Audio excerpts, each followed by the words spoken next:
We're back. Barebones Broadcasting, Norman Woodstock Spalding.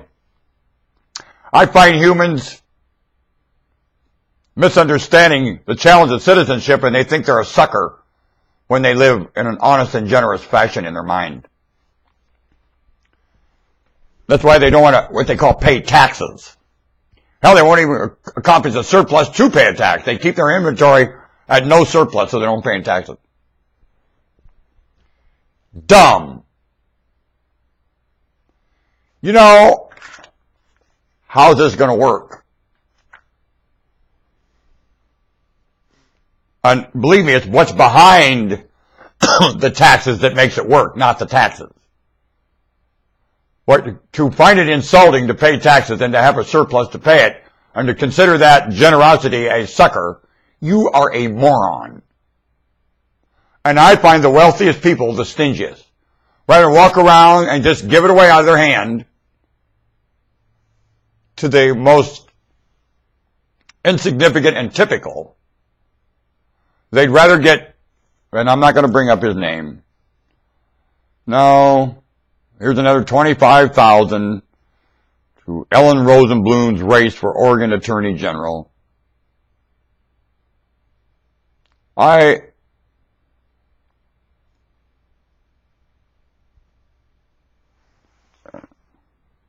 It just is, charity is big business. Can charity big business?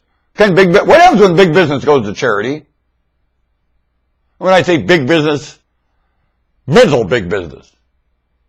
When charity is part of mental big business and considered still charity and remembered with a write-off because you don't want to pay taxes. Or if you didn't mention that at all. I use Social Security. I intended to never. My pension's $800 a month after 30 years. Something's fishy. And then they insinuate I didn't want to work. Do I look like somebody who doesn't want to work? I'm wore out working. I never was intended for the work I did. They told me never to do it, and I did it anyway. I'm a fragile piece of crap. And by God, when I remember what I put myself through, I worked harder than anybody there because I was the most incapable of being there, and they knew that, and they hated me there. I was too weak for it. And the stronger guys resented me. They said, you're getting paid the same as me, and you can't do a pint of my work. How dare them do that to me? They were insulted by me being there. I was an electrician. I thought it was a great accomplishment, and they liked me. With BS, I look back and reminisce that, and hindsight in 2020 vision, I'll tell you what, I was shocked. And they made sure that when I did come to awareness, that I'd be terribly hurt by it. And I am. That my maker would even make it possible. They're too stupid to know better.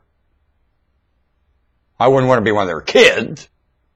They have no idea what a child is when they can do that to me.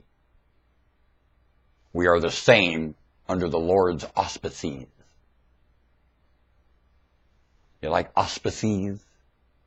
Well, each one has one. Want to bet? And there's nothing different in any of us. Ever! Want to bet? And this genetic image is irrelevant. And you don't know that. And I'm not sure why. And frankly, I don't give a damn. Do I look like Clark Gable to you? And for the same reason I said it.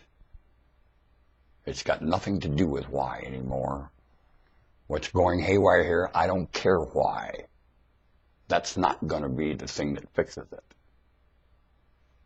Knowing all the why doesn't fix one thing! No, it doesn't. So, figuring out all the whys, you wasted a lot of curiosity. You have to remember what has to happen and do it, and stay curious to that. That's it! You back up and remember more. Why will jump all over you, and has nothing to do with the false accusation going on here right now. I'm well aware of that one. These whys are not backed up to. No, they ain't. And your rage right here, right now, especially the most decent or the most rageful, these are madder than anyone. And casting the ugliest remarks they can possibly figure out. Same sex. Incorrect term. And nothing yet to jade the subject by people who have no idea how to discuss sex at all. I never have. I shall return, Bare Bones Radio Broadcasting. Norman Woodstock Spalding.